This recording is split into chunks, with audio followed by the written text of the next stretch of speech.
Hey there, cats and kitties. I am the Blues Man, Johnny Blues, and with this video, I'll be discussing my thoughts on episode 8 of the anime series Rokka no勇者, and this was just uber compelling, this episode. I was on the edge of my seat all throughout, and not least of which because we're beginning right where we left off, with Hans effectively, straddling Adlet. He's got that blade to his throat, and all bets are off. And there's a moment where there's like a brief pause for Hans where he starts to kind of question Adlet, and I began to wonder if there was some burgeoning suspicion that, on Hans's part, perhaps Adlet was not in fact the seventh like he first surmised. But of course, Adlet utilizes this brief pause to pull out some smoke bombs, and he's up on his feet. The chase ensues, and he's letting off smoke bombs left and right, and it seems like he's having more ill effects from them than Hans is.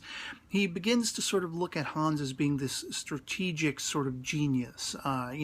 He's very analytical in his approach and very all-encompassing to his approach of this one-on-one fight, because he's been in so many fights, he's taken so many people down, as he reveals in dialogue.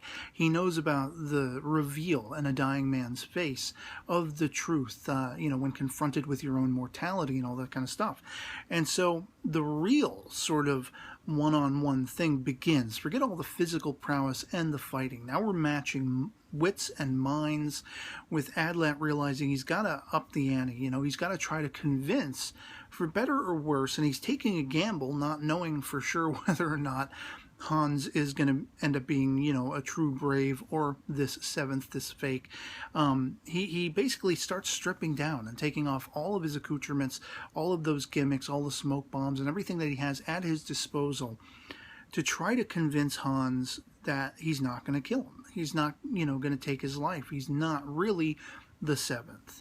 And it's interesting that, because it turns out to all be kind of the first in a three-part sort of ruse, where at least at Adlet's disposal, he's got this one singular weapon. He's taken off almost all of his clothes. He's shirtless. He's got the bandage from his wound previously and everything. But I mean, you have Hans. It's really cool how they sort of angle into his eyes as he's looking around. He's trying to observe the entirety of their surroundings, assuming from right off the bat that Adlet has some kind of trump card, some kind of ace up his sleeve. And he's like, is there somebody waiting in the wings, in the bushes somewhere? Does he have weapons hidden in his mouth? Is it in his clothes? Is it in his boots?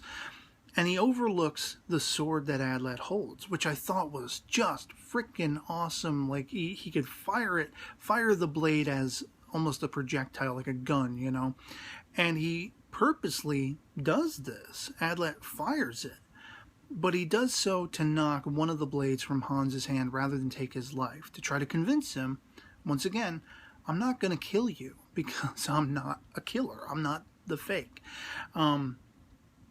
And what was really just mind-blowing, literally, my jaw fell agape, and I was just like, what? Is when Hans effectively is like, well, you missed your gamble, too bad you revealed you're one of the genuine braves. And he goes to kill Adlet, and he kills Adlet. And then it's all a delusion. It's all this frickin' hallucination because of something on the blade, when Hans, cut Adlet or something along those lines, entered this hallucinogenic compound into his mind. And again, calling back on, Hans's dialogue, talking about the truth in a dying man's face. He needed Adlet to believe he had actually met an enemy, met the true-blooded seventh, the fake, in order to be convinced that Adlet was not the fake. And so I really like the sort of more positive light this shines on Hans, who was very much a standout character to me as far as being very suspicious and being very weird, and all of a sudden he's borderline heroic in my mind. The idea that he and Adlet are then, from that point on in the episode, working together. They go back to the temple and they're scoping it out, and they're trying to see, Adlet's spraying stuff, trying to maybe get fingerprints off the consoles in the temple that activated the barrier. You have Hans climbing around with his cat-like prowess to try to see if there's any sort of alternate way in and out and all that kind of stuff. And they pretty much end up back, at square one, as Adlet says. But what I find really interesting is they're working as a team. And I suddenly really like that. It's kind of like a buddy cop movie thing where these two guys, and probably, though they may be fitted together, they do work together, Lethal Weapon and things like that. And so, there's some talk about everyone who knows how to activate the barrier, who has that knowledge. And this coincides, of course, with side sort of glimpses of both Nashtania and Goldov, as well as Mora and Flamey, whichever you want to call her. They still call her Flamey in the subtitles. So, but it's interesting that in the case of Nashtania and Goldov, their relationship has finally come to a head where Goldov has voiced his concerns and his dismay over Nashtania's being so for Adlet and so trusting toward him, even over Goldov himself. And we find out that, because he's 16, even though he's been so dutiful toward her, she's forgetful of the fact that he's still very youthful and still thinking, he's got a crush on her or whatever. Maybe it's the honor he sees in his position, but there is a jealousy there because of his feelings toward Nashtania. And so their confrontation is interesting because Goldov will not back down. Like, he wants to take Adlet out. He believes Adlet is the enemy. Even if he's not the fake seventh, to Goldov, Adlet is an enemy because for whatever reason, the woman he has interest in has no interest in him, but interest in Adlet. The romantic triangle thing, whatever you want to call it. And then with Mora and Flamey, that whole conversation, it's like Mora is very much accepting to Flamey, and I really didn't think much of it until finally at the crux of their discussion, talking about Adlet and talking about the Fiends, and how the Fiends themselves seem to be comprised of just separate groups. They don't commingle or whatever like that. I don't know why that is. Perhaps the demon god seeks to, through his power, unite them. I don't know. That's just my speculation. But at the end of this discussion, Mora brings Adlet up again and how he is potentially the fake, or at least she believes him to be.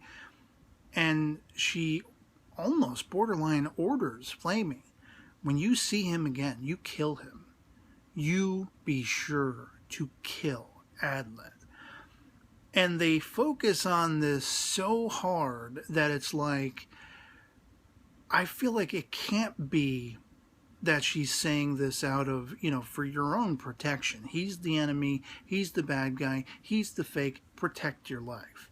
It took on very much a different connotation. It was like, Mora's the one, damn it. By the end of that discussion, they zoom in on her face and her expression. She looks malevolent when she says this.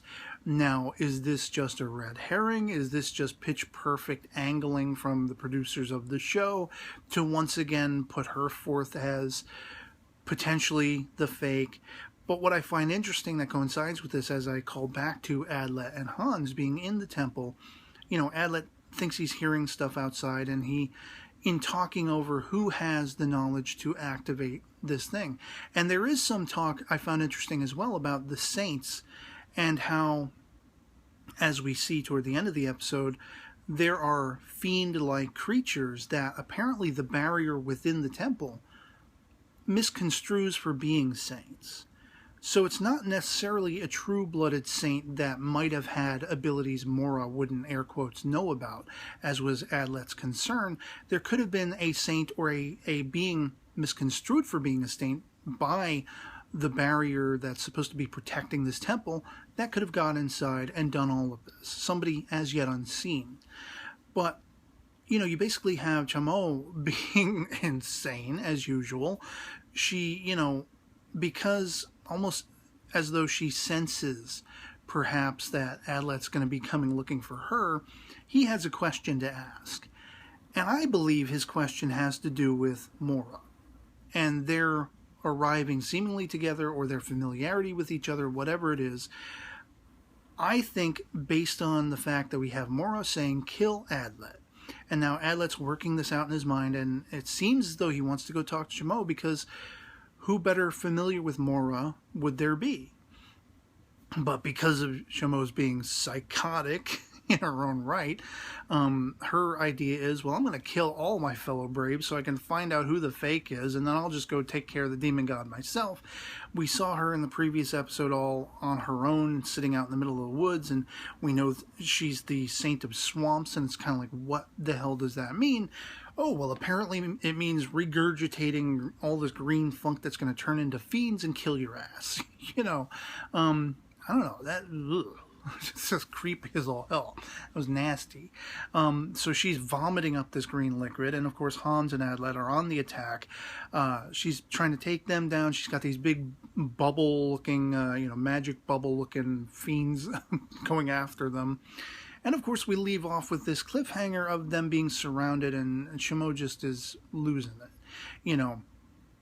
And I feel like, again, to call back on what Adlet was, the thought process he was following with the people who knew how to activate the barrier, or should have known how to activate the barrier, and the people who wouldn't have that knowledge.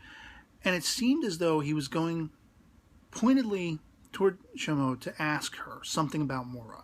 I think the suspicion in his mind is Mora, and especially after her line of dialogue, "Kill Adlet," to Flamey, that's the utmost thing in my mind at the moment, that Mora is probably the likely 7th, working in tandem with an 8th, and because of her position, being as an overseer to all of these saints around the globe, or whatever it is, around this country, you know, she is the top tier. She replaced the last one. The last one is, so far, you know, missing from all the dialogue we have to gather. Riora, or whatever it is, the Sun Saint, or whatever it was. So, perchance, there's your 7th and 8th right there. Maybe it's Mora and Riora. For what purpose? I have no idea. I mean, you know, it's not so much about revealing who the fake is, but I want to know what their motivations were in going against the cause. Are they just feeling sympathetic toward the demon god? Are they his disciples? Is there something more going on? You know, were they promised something by the demon god or by his fiend cohorts and all this kind of stuff? Perhaps one of them is a fiend sympathizer. Perhaps one of them, twist, will be, you know, Flamey's mother. Something like that. Something along those lines. And I just can't wait for the reveal. I can't wait to figure out what exactly the hell is going on. You know, who among these characters, and who probably unseen is in the mix. But as I say, at the end of this episode, with the way the dialogue went, I mean, the best aspects of it to me were that buddy cop momentum between Adlet and Hans, working as a team. Hans could still be a baddie, you know, but I mean, I'm left with no suspicions toward him by the end, whether through the masterwork of the creators of this series and the story and everything like that, through their manipulations, or just through the happenstance that is the case in the story, the unfolding story. And the chief suspicion to me right now is Mora. Shimo, I just think she's crazy. I just think she's a crackpot. You know, she was chosen as a brave because of her prowess, vomitous though it might be, I guess, as nasty as it might be, like a 90s album cover. But anyway, you know, she's definitely off her rocker. But she's so psycho, it seems too over the top for me to consider her at the moment being the false. She seems to still be considering herself a brave. I mean, that's the impetus behind her entire going after Adlet and Hans. I'm going to kill my fellow braves so that I'll be the only one left to take care of the demon god. And that way I'll know who the fake was in the end and whatever. There is still, as bent as the logic is, there still is a logic behind it. So, yeah, I'd love to hear from you guys in the comments below what you thought of episode 8 of Rokka no Yuusha, if you've seen it. If you enjoyed it as much as I did. If not, why not? Let me know in the comments below. Love having the conversation with you guys. And speculations aplenty. Are you feeling Mora is potentially the 7th in work in tandem with an 8th, or something like that? Do you still suspect Hans? Do you suspect Flamey? Do you suspect any of these other characters? Goldolf because of his jealousy? Is it just natural jealous rage, or is it something more? And thus, you know, we could go any which way in a lot of different ways, but I'd love to hear from you. So otherwise, that'll be pretty much it for me on this. Hope this video finds you well, and I'll catch you all later. Peace.